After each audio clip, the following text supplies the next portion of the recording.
Salam, xoş gördük sizləri. Bugün studiyamızın qonağı bəstəkar, musiqişünas, Bakı Musiqi Akademiyasının dosenti Aliyə Məmmədovadır. Xoş gəlmisiniz. Xoş gününüz olsun. 2026-cı ildəyik. Hal-hazırda trend olan musiqilər var, uşaqların dilində əzbər olan musiqilər var. Bu dövrün musiqisi uşaqlara nə verir? Ümumiyyətlə, nə isə verirmi? Bilirsiniz, 2026-cı il 21-ci əsrin birinci rübünün sonunu artıq adladı, ikinci rübə keçdi və Azərbaycan özü qlobal aləmin bir parçasıdır. Və Azərbaycanda baş verən proseslər tək musiqi sahəsində yox, tutaq ki, incəsənətin digər sahələrində də, teatrda, rəngkarlıqda. Eyni proseslər dünyada baş verən proseslərin bir qoludur. Və təbii olaraq bu təhsil sisteminə də təsir göstərib. Yəni biz təhsil sistemini də müqayisə etsək görərik ki, bir çox baş verən yeniliklər daha çox qlobal aləmlə bağlıdır, qlobal təhsil sistemi ilə bağlıdır. Musiqi də təhsil sisteminin vacib sahələrindən biridir, mütləq şəkildə. Çünki musiqi uşaqlar bizim gələcəyimizdir və onların az qala 18 yaşına qədər həyatının çox böyük hissəsi məktəbdə keçir. Yəni, məktəb onların ikinci evidir. Və burada baş verən bütün proseslər onların formalaşdırır, onların həyat tərzini müəyyənləşdirir və bu sadalamadığımız bir çox komponentlərin içərisində musiqi çox vacibdir. Yəni, musiqi tərbiyənin yollarından biridir. Musiqi ilə məşğul olan uşaq daha səmimi olur, daha həssas olur, daha insansevər olur. Ailənin də böyük rolu var. Yəni, əslində, baxın, 6 yaşında gəlir məktəbə uşaq və 6 yaşında artıq onun yetərincə zövqü formalaşıb. Yəni, 6 yaşına qədər o artıq multiplikasiya filmlərinə də baxıb, artıq indiki nəsil ən kiçik, ən az yaşlı uşaqların da belə telefon nədir xəbərləri var və bəlkə təəssüf ki, bəlkə də bilmirəm ona necə bir ön söz əlavə eləyim, amma onların həyat fəaliyyətinin, yəni böyüməsinin ən vacib atributlarından biri telefona çevrilir və bu zaman uşaq oyunları qoyulur onlar üçün, filmlər cürbəcür qoyulur ki, bəlkə də bu onun formalaşmasına düzdür təsir göstərir, amma bəlkə də onun zövqünün formalaşmasına mənfi təsir göstərir. Yəni, o proses hansı ki, orta məktəblərdə, musiqi dərslərində keçəcək, bu artıq düşünməyək ki, o zamandan başlayır uşağın musiqi zövqü, elə deyil. Artıq ona qədər, yəni məktəbə gəlmiş uşağın musiqi zövqü formalaşmış gəlir. Bu, həm ailənin zövqüdür, mütləq şəkildə. Ən çox da ananın musiqi zövqü necədir? Ana özü hansı musiqiyə qulaq asır və uşaq da ona qoşularaq həmin musiqiyə qulaq asır və onun artıq zövqü formalaşır və buna nəzarət edə bilmərik biz. Başa düşürsünüz, ona görə də problem, əgər varsa o problem, yəni əgər bizi narahat edən problemlər varsa, o problemlərin kökünü məktəbdən axtarmaq lazım deyil. Yəni ona qədər prosesdən, yəni 6 yaş artıq az yaş deyil. Demək istədiyim budur. İnsan xarakterinin də elmi ədəbiyyatda da bu öz əksini tapıb. Biz artıq 6 yaşına qədər insan xarakterinin 60-70%-nin formalaşdığını görürük. Bu görün necə böyük bir rəqəmdir. Sən yerdə qalan bütün illərin sadəcə 40-30%-i əhatə eləyir. Bu nüansda bəli, valideynlərin rolu mütləqdir. Valideynlər nəzərə alaq ki, bugün əksər valideynlərimizin əlində telefon, sosial şəbəkələrdə. Mən demək istəmirəm sosial şəbəkələr zərərlidir, onun heç bir faydası yoxdur. Yəni, ən azından sosial şəbəkələrdə olan biri kimi deyə bilərəm ki, onun faydalı tərəfləri də var. Sosial şəbəkələrdən uşaqların dilinə dolanan hər hansısa bir lazımsız musiqi parçasını eşidəndə artıq dəhşətə gəlməyə bilmirəm. Bir müəllim olaraq. İndi bilmirəm, bu bir musiqişünasın qarşısında bu söz demək nə dərəcədə düzgündür? Lazımsız musiqi parçası. Qlobal yanaşmadan danışdım. İnanın ki, hər şey oradan gəlir. Baxın, gəlin biraz ən gözəl nöqteyi nəzər tarixi prizmadan son illərə, hətta illərə yox deyərdim, son əsrlərə müşahidədə nəzər salsaq, hər şey öz cavabını tapacaq.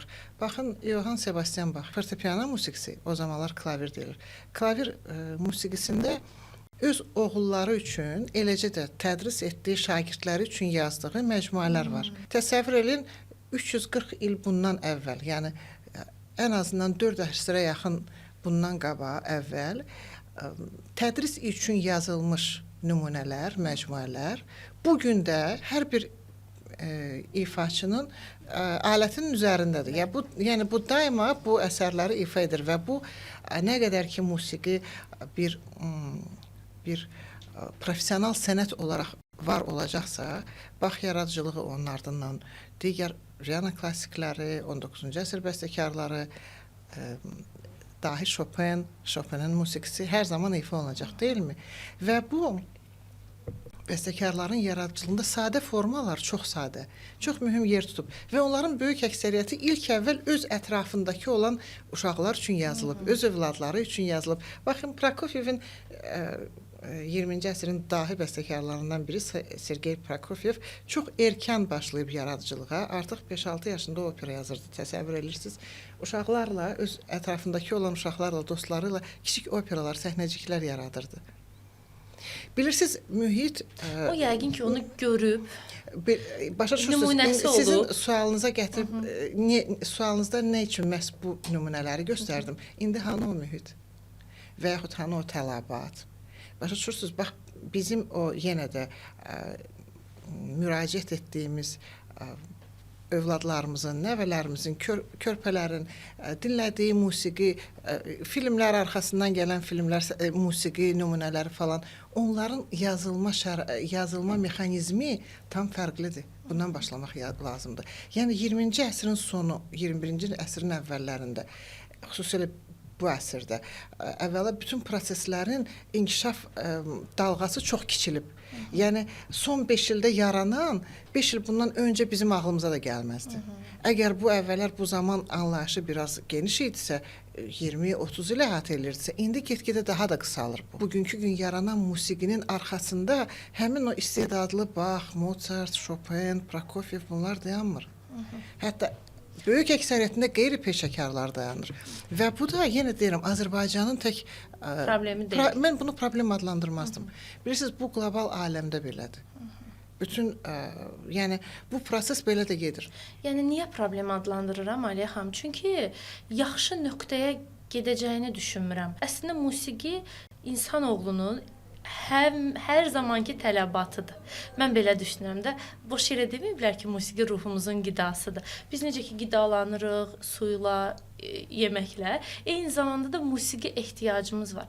Amma baxın, bizim bugün bu tələbatımız necə musiqi ilə ödənir? Və qorxduğum nöqtə budur ki, mənim bu tələbatı məcburiyyətdən ödədiyim yaxşı olmayan musiqilərin sayəsində mənim zövqüm də elə formalaşacaq. Bəs mən məndən sonraki nəslə nə ötürəcəm? Bilirsiniz, ümumiyyətlə, bizdən sonraki nəslin aqibətini düşündükdə adamı qorxu bilir. Və bu tək musiqi ilə bağlı deyil.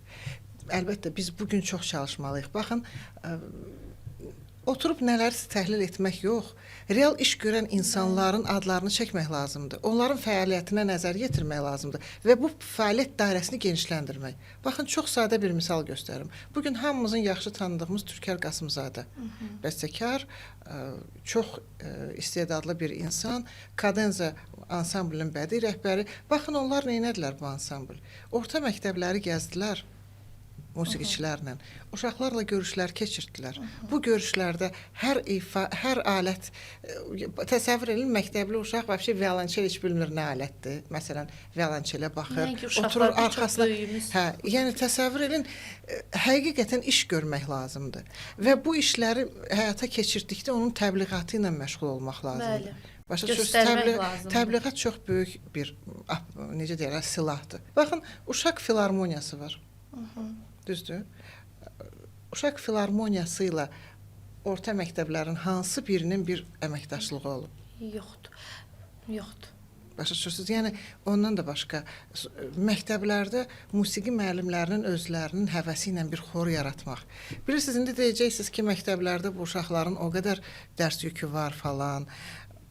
Elə də asan deyil bütün bunları təşkil etmək. razıyam sizlə. Yəni problemin arxasından bir başqa problem çıxır təbii olaraq. Əslində bu dediyiniz məsələ məncə yük deyil. Birbaşa musiqi müəllimlərinin marağına köklənib ya da köklənməlidir. Peşəsini layiqincə yerinə yetirmək istəyən musiqi müəllimi bu xor dərnəyini qurar. Bu arada mənim musiqi duyumum çox zəifdir. Ümumiyyətlə səsim də yoxdur, belə deyim. Bilməm indi bu ifadə yanlışdır, doğrudur. Amma mən 2 il xor dərnəyinə getmişəm məktəbimizdə. Məktəbdən sonra, dərslərimdən sonra qalmışam. Bizim musiqi müəllimimiz Arifə müəllim olub. 82 nömrəli tam orta məktəbi, pilot orta məktəbini bitirmişəm mən Lərmanovda. Arifə müəllim həftənin bilməm də neçə günü isə bizlə xorla məşğul olurdu. Mən bugünkü musiqi duyumumu Arifə müəllimə borcluyam. O 2 il ərzində o insan məndə musiqi duyumu formalaşdırdı. Halbuki o ana qədər o oxutdururdu bizi, ifa eləyirdi musiqini. Notu düzgün tuta bilmirdi, hirslənirdi, qışqırırdı. Amma biz ondan şagird olaraq qorxmurduq, nə də incimirdik. Bilirdik ki, bu bizim mənafeyimiz üçün çalışır. Sizin üçün edir bunlar. Bəli. Amma indi hər hansısa bir müəllim hələ bu musiqi müəllimi olarsa, şagirdə səsinin tonunu qaldırdığı anda uşaq bullyinqə məruz qalır. Və bu bullying sözü də valideyn tərəfindən böyüdülür. Bu acınacaqlı bir haldır. Dolayısıyla da müəllimlərimiz, musiqi müəllimlərimiz biraz özlərini çəkiblər səhnədən bəlkə də arxaya. təcrüdə olunmuş kimi hiss edirlər. Bəli. Bilirsiniz, görürsünüz, mən bayaq dedim, problemin arxasından bir başqa problem çıxır da. Amma biz bugün məqsədimiz musiqiyə bir fənn olaraq və onun təşkili, təbliği ilə bağlıdırsa, elə onun içindən çıxış eləyərək vacib olan məqamları toxunsaq və onun həllinə yollar axtarsaq, bu ən xeyirlisi bu olar. Baxın, bir çox sadə misal, hər hansı bir orta məktəbdə ən gözəl bir müəllimin də, ən sevilən, ən tələbat olan bir müəllimin sinifində neçə nəfər var?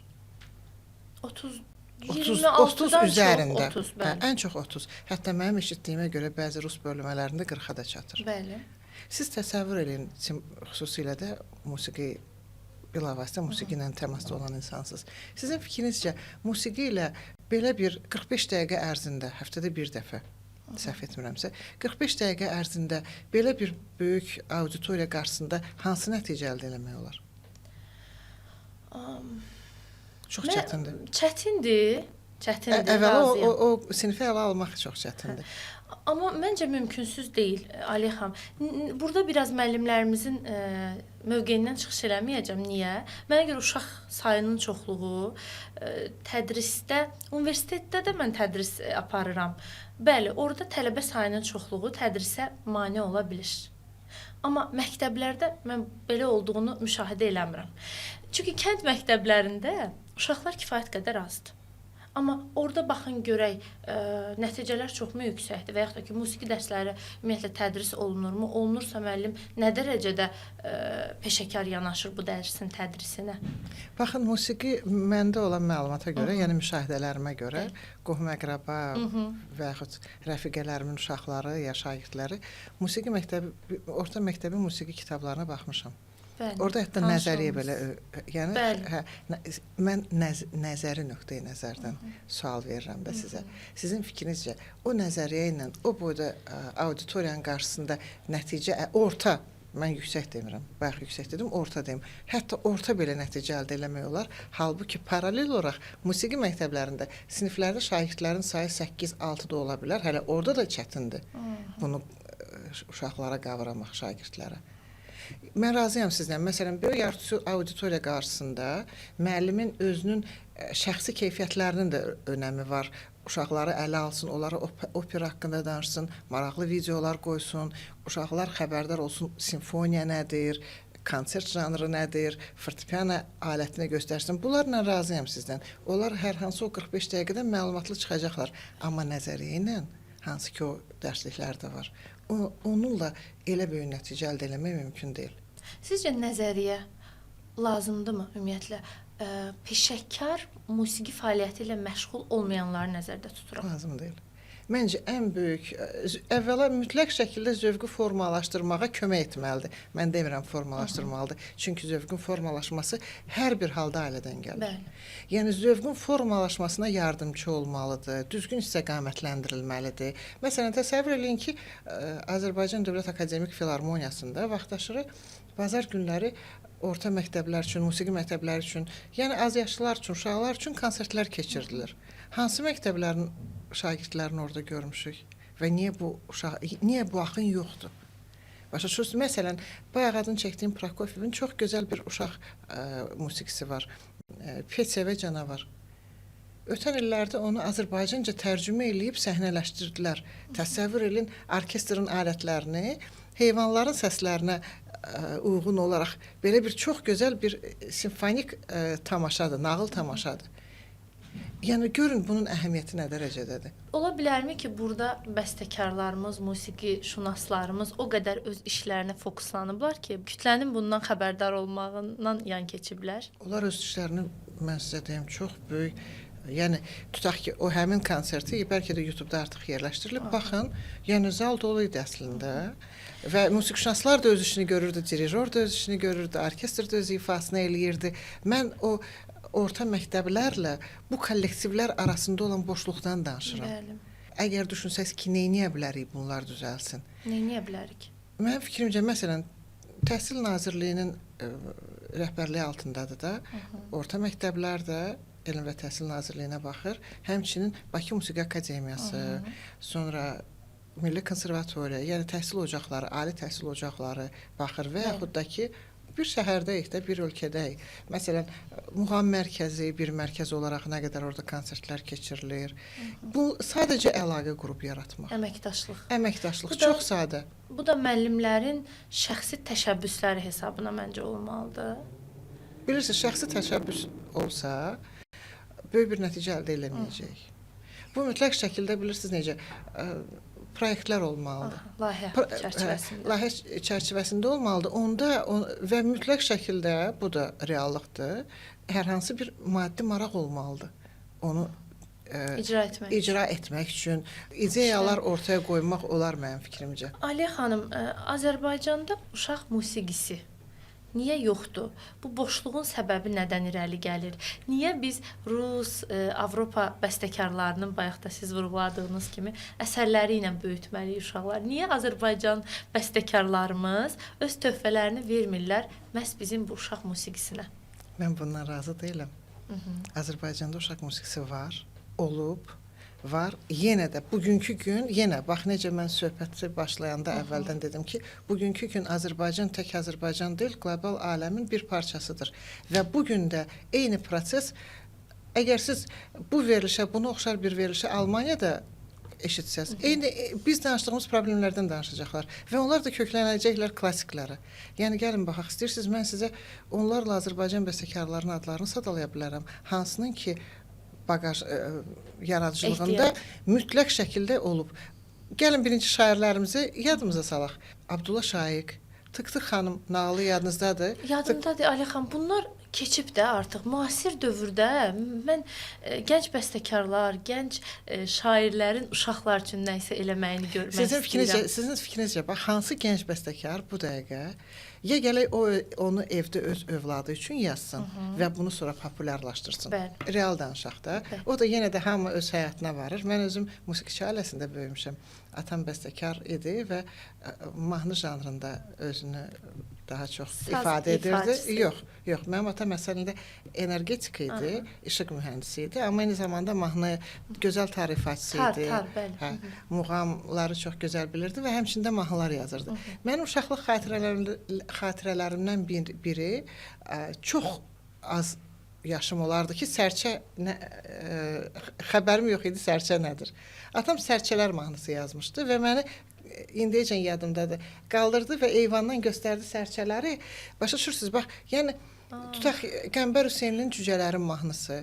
Yəni hər şey, inandırım sizi, ilkin öz yaxınında olan, ətrafında olan uşaqlar üçün tələbatdan yaranır. Ona görə mən baxı misal göstərmişdim. Başa düşürsüz? Yəni yaxşı, bugünkü gənc bəstəkar tutaq ki, yazacaq öz övladları üçün hansısa bir əsəri, sonra onu haralarsa təqdim eləmək üçün özü getməlidir. Onun buna bu dəqiqə marağı yoxdur. O başqa işlərlə məşğuldur. Amma əgər mən dediyim kimi bayaqlar proyektlər olsa və bu birliklər yaransa və biz bugün Təhsil Nazirliyi prizmasından yanaşırıq da bugünkü söhbətimizdə və bunun əsas tələb yəni əsas sifarişçisi Təhsil Nazirliyi olsa, o daha tez reallaşacaq və onu daha tez dərsliklərə ötürəcəklər. Daha tez bizim istədiyimiz təbəqəyə çatacaq bu məlumat, nəticə.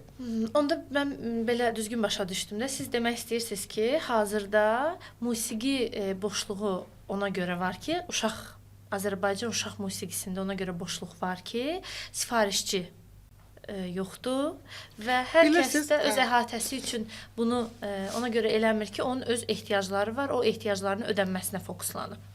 Baxın, çalışacağam fikrimi tam dolğun ifadə eləmək, çatdırım sizə. Baxın, Koroğlu operası necə yaranıb? 30-cu illərin sonlarında, yəni Sovet cəmiyyətinin formalaşmağa başladığı ən belə aktiv bir dövrü yaşanırdı və bu zaman Koroğlu operasının vacibliyi həqiqətən də bu həm dövlət marağı idi, həm böyük bir kütlə üçün, yəni böyük bir xalqlar üçün, yəni tək məsələ Azərbaycandan getmir də, hər hansı bir ideyanı tərənnümü üçün çox vacib idi. Yəni belə çıxır ki, Koroğlu operası tək bəstəkarın istəyindən yaranan bir opera deyildi və buna bir tələbət var idi. Qara Qarayev haqqında da yetərincə məlumat var, yaradıcılığı da orada yazılıb. Təbii, orta məktəb kitablarında, dərsliklərində yazmayacaqlar. Qara Qarayev Leyli və Məcnun simfonik poemasına görə dövlət mükafatı almışdı. Düzdür?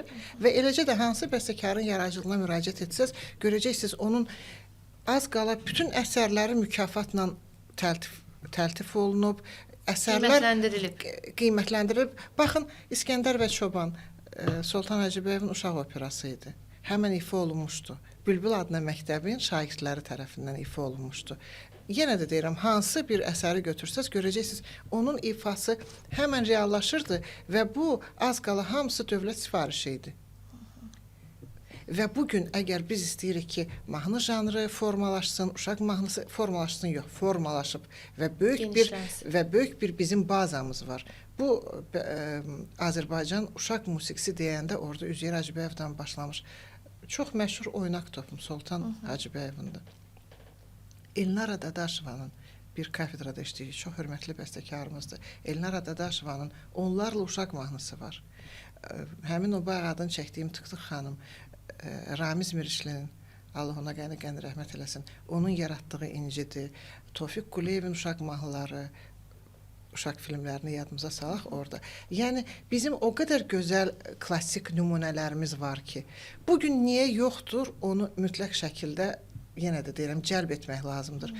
Niyə yoxdur, gəlin birinci ədəbiyyatda başlayaq. Ədəbiyyatda, poeziyada uşaqlar üçün şeirlər var. Yəni, hansı bəstəkarın əsərinə baxsaz, məşhur oynaq topum şeiri, düzdür? Şeirə əsaslanıb. Əlbəttə. Heç yadımdan çıxmaz, Tofiq Quliyevin maraqlı bir müsahibəsi var idi. Tofiq Quliyev idi qonaq və o Asif Zeynallı haqqında xatirələrindən bölüşürdü. Asif Zeynallı ona dərs deyibmiş. Və Asif Zeynallının ilk Tofiq Quliyevə yazdırdığı fortepiano pyeslərindən birinin adı Uşaq və Buz idi. Yenə də görürsünüz, proqramlı pyes idi, yəni vokal əsər deyildi, mahnı janrı deyildi, amma istinad eləyirdi ədəbiyyata. Ədəbiyyat onda bəstəkarları, musiqini ilhamlandırır da, belə. Bilirsiniz, əgər vokal musiqisidirsə, mahnı janrı isə, mahnı isə vokal musiqidir. Onun mütləq bədii ədəbiyyatdan ilham mənbəyi olmalıdır. Amma indi dərsliklərimizə nəzər salsaq, şeirlər yazılır, gördüyüm qədərilə. Sizinlə razıyam, siz orada vurğulursunuz ki, burada mütləq qlobal bir ehtiyacı, sifarişi olunmalıdır da, belə deyim, ehtiyac var. Qlobal şəkildə dövlət tərəfindən, hər hansısa bir nazirlik, qurum tərəfindən bu sifariş olunmalıdır, düzdürmü? Mən sizinlə razıyam bu nöqtədə.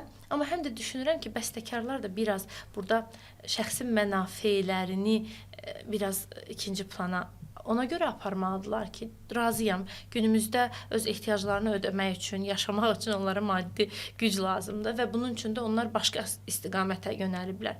Daha çox trend olan musiqilərin bəstəsi ilə məşğuldular. Amma fikirləşirəm ki, gələcək üçün uşaq musiqilərinə də sifariş olmasa belə, onlar yəni zaman ayırmalıdırlar. Mən o qədər susuzam bu barədə. Siz deyirsiniz, bəli, bazamız var, keçmiş ənənə var, musiqilərimiz var, köklənəcəyimiz bir nöqtə var. Çox istəyərdim ki, bu çağırış olsun bugün gənc bəstəkarlara. Uşaqlarımız üçün nə isə eləyin. Çox xahiş edirəm. Sizə də üzümü tutub deyirəm. Çox istəyərdim ki, siz də bizim dəyərli və musiqiyə həqiqətən dərin baxışı olan bir bəstəkarımızsınız. Çox istəyərdim ki, sizin də yaradıcılığınızda uşaqlarımız üçün nə isə olsun. Varmı? Bəlkə mən yanlış bilirəm. Pyeslər var fortepiano üçün, pyeslər. Yəni ən az yaşlı ənənə, yenə də deyirəm, görürsüz ənənə Qara Qarayevin çox gənc ikən yazdığı silsilə var idi. 6 uşaq pyesi, 6 orta çətinlikli pyes, yəni səviyyələrə görə bölürdü. Asif Zeynalda da o ənənə var idi. Yəni bu ənənə əslində bəstəkar yaradıcılığında var, amma onun reallaşması, onunla razıyam sizdən, çox zəifdir. Və biz yenə də hər bir halda həmişə maraqlı bir mövzu düşəndə axtarırıq səbəbkarı, qoy Təhsil Nazirliyi eləsin, qoy Azərbaycan Bəstəkarlar İttifaqı, nazirliklər birləşsinlər, nəsə eləsinlər. Razıyam sizlə. Tək hamısını onların boynuna, qurumların boynuna yıxmaq olmaz. Onda belə çıxır ki, ən böyük səbəblərdən biri də ünsiyyətimizin zəifliyidir. Bəli. Bəlkə də siz bilirdiniz, bizim ehtiyacımız var buna, uşaq musiqisinə. Bilirəm də və bu məni də eləcə də bugünkü Azərbaycan bəstəkarların hər birini narahat edən vacib məsələdir. Çünki bugünün uşağı sabahın generalıdır, sabahın naziridir, sabahın bəstəkarıdır və biz bugün onu yaratmalıyıq. Çox da gec olmadan ümid edirəm ki, bu söhbətimiz bir çox bəstəkarlarımıza və ədəbiyyatçılarımıza ilham olacaq. Bir də bu məqam mənim üçün maraqlıdır. Niyə biz düzdür, fast food qidalar, zərərli qidalar ağız dadımıza daha uyğundur və biz onları yeməkdən zövq alırıq. Daha çox onları sevirik, onlara yönəlirik, nəinki sağlam qidalar. Niyə yaxşı olmayan musiqilər bizi cəzb eləyir? Niyə onlar bizim qulağımıza xoş gəlir? Niyə onların öyrənməsi daha asandır? Uşaqlar onları daha rahat əzbərləyə bilirlər. Deyəcəksiniz ki, ailə bugün ən çox elə hər şey ailəyə istinad edir. Yenə də odur səbəb. Ailə. Bilirsiniz necə, uşaq evin güzgüsü. Güzgüsüdür də, düzdür. Yəni, əgər təsəvvür edin, yenə də 4, 5, 6 yaşında artıq onun, əgər bu uşağın məsələn musiqi qabiliyyəti varsa, o başlayacaq eşitdiyini zümzümə eləməyə.